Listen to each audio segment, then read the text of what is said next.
This beautiful young lady here, of course, was penciled and inked by myself and colored by Mugen the Stray Dog. If you like this type of thing and more, remember to follow me on all the social networks.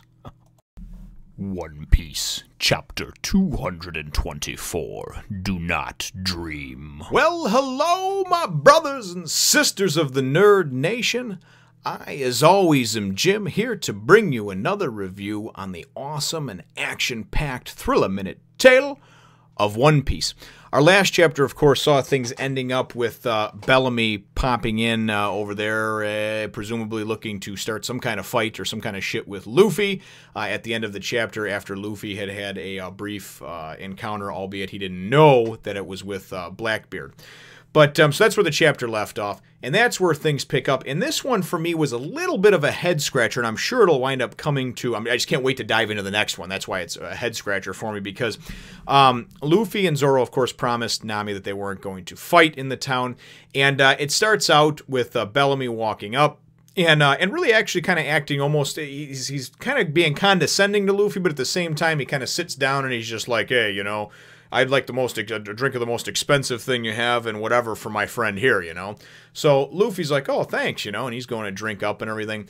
While he does that, Sarkis, and Sarkis the big knife, they call him, and he's got this big-ass looking Bowie knife that he twirls around. He comes in with the rest of the frickin' motley crew, the Bellamy Pirates, and it's the place is packed or whatever, but they're talking about it smells like crap, and it's probably got cheap rum, and he winds up going and kicking some dudes out of the way, and he's like, make room, have some respect, you know, so they can all sit and chill, you know, and they've got a cool-looking picture of them all there, and, you know, the one hot chick pirate with the mini skirt and the frickin' knee-high boots, and the whole motley gang is there, right?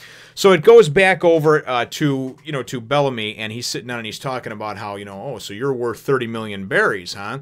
And Luffy's like, okay, yeah, whatever, you know, and he goes and takes his drink, and he's like, oh yeah, thanks a lot, you know, you're a pretty cool guy. And right as he goes and says that, Zoro's like, Luffy! And then in the next thing we go and we see Bellamy grab the back of Luffy's head and just go, and just, like, put him through the fucking bar, right? Just, I mean, smashes right through the bar, and Luffy's just flat laid down, you know? And we obviously know that Luffy's going to take a lick and keep on ticking. That's not going to stop him, right? But he winds up going and getting back up, and he's just like, oh, man, you know, now we're going to have a problem. Prior to that, you know, Zoro goes and pulls his sword out and puts it at Bellamy's throat, you know, or up to his face, you know, and Bellamy's like, what's your problem? And he's like, no, friend, you're the one that's got the problem, you know what I mean? So you fucked with the wrong crew. So we wind up getting the meat of the chapter really is kind of the build up to what's going to happen. And Luffy goes and gets up and you know, he's just like, oh man, I hope you're ready, you know, because he's about to come at him. And Nami's like, remember your promise, Luffy, you know, we don't know where the Sky Island is, right? So then they go and they start asking everybody if they know the whereabouts of the Sky Island, you know? And there's several pages of everybody just kind of like, the Sky Island? Did he say Sky Island? The Sky Island. And then they show this big double-page spread of just everybody in the bar, man. There's like, Oda drew like 50 freaking dudes, man. They're all just laughing their asses off, you know? Well, what winds up coming to be after several pages of this is that they say, listen, the Sky Island is just a myth. There's no actual Sky Island.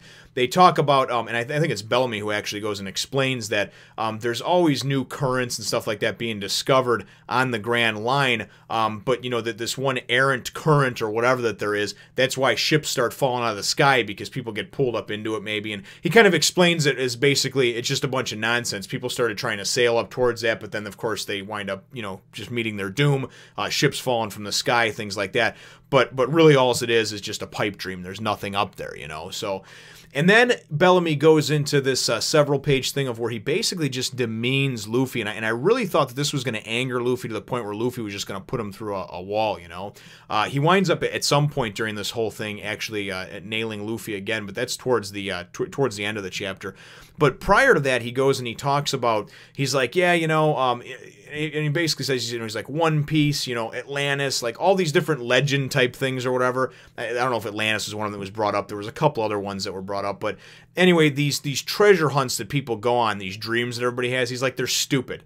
He goes, and it's stupid and hollow and dumb to do that, and everybody's saying, oh yeah, and at least I died looking for my dream. And he's like, you know what, I'd rather just go and take the shit that's right in front of me, you know? So Bellamy's got a completely different outlook on it, and he really kind of attacks Luffy, his crew, and his whole philosophy right at its heart, because Luffy, of course, wants to be the king of the pirates, right? He's going to find the One Piece, that's his dream, you know? And, you know, to this Bellamy's very short-sighted, so it kind of shows you the different personalities amongst people. Bellamy's a very much like a get-rich-quick type of guy, like, hey, listen, I'm going to take what I can now, because I don't know when there's going to be a tomorrow, if there's going to be a tomorrow, and I'm not going to worry about wasting my time and my life on these dreams that may never come to fruition. They may never come to me, you know. So that's his whole outlook, you know, with him and his ragtag group of ding-dongs. So, and I say that loosely because I don't know. For all I know, this is one of the most badass pirate groups in the in the Grand Line. But I have a feeling that it's not. You know, so we wind up getting another thing where he goes and because then he goes and he nails Luffy. You know, and just hits him with a breaks a bottle over his head and lays him out again. You know, and he's just like, yeah, you know. So people, he goes, I came in here thinking. First he goes, you know, I came in here seeing if you were strong enough to join my crew, you know, but you're just a gullible idiot. And that's when he nails him and he says, you know, wasting your dreams on things like that's what really enrages me and pisses me off, you know. And at the beginning of this whole chapter, they showed a brief page of when after he took out Roshio, and somebody's talking about that's Roshio's grave and his gang and everything. And the whole street in town just looks like it was destroyed. Nobody knows exactly what happened. Everybody just knows that he got into a fight with Bellamy the Hyena and that Bellamy must possess some kind of devil fruit power. So I should have prefaced the whole chapter by saying that, but I didn't. Too tough shit. That's what happened at the beginning. So now you know. You know, for those of you that were reading along and were like, Jim, why didn't you mention that? I just honestly just plain forgot because I was going into the other stuff over here.